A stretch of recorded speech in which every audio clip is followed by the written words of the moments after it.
అమ్మ నాన్న ఇట్లా థియేటర్ రాకపోతే ఈయన సూపర్ రాజా మూవీ ఎలాంటి సినిమాలు మీరు ఎప్పుడు చూసి ఉండరు అనే మూవీ చూసాను భయ్య. స్పెషల్లీ నైట్ డ్యూటీ చేసేవాళ్ళు నిద్ర సాలకపోనంటే 2 గంటలు ఏసీలో పడుకోవచ్చు మంచిగా. నాకు ఎప్పటికీ డౌట్ ఏంటంటే మైత్రి మూవీ మేకర్స్ ఈ సినిమాని ఎందుకు డిస్ట్రిబ్యూట్ చేశారు ఇప్పటికీ నాకు అర్థం అవ్వట్లేదు. మరి ఏం చూసి మరి డిస్ట్రిబ్యూట్ చేశారో నాకు ఏం అర్థం అవ్వట్లేదు. నిజంగా సింగిల్ ఫిలిం ఎక్కడ పాస్ చేయకుండా dialogues 1 hour 40 minutes single shots తో ఎక్కడ పాస్ చేయకుండా అలానే తీసుకెళ్లారు సినిమాని. పెట్టిన ఎఫెక్ట్ కి దండం పెట్టాలి. ఒక మిడిల్ క్లాస్ వ్యక్తి సినిమా థియేటర్ దగ్గరికి వెళ్ళడమే గొప్ప విషయం.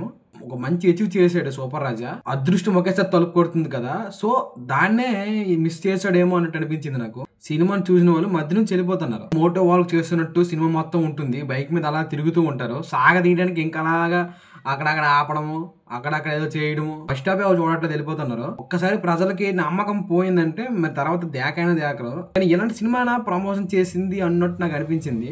మీరు మూవీ చూసుంటే ఎలా ఉందో కామెంట్ చేయండి.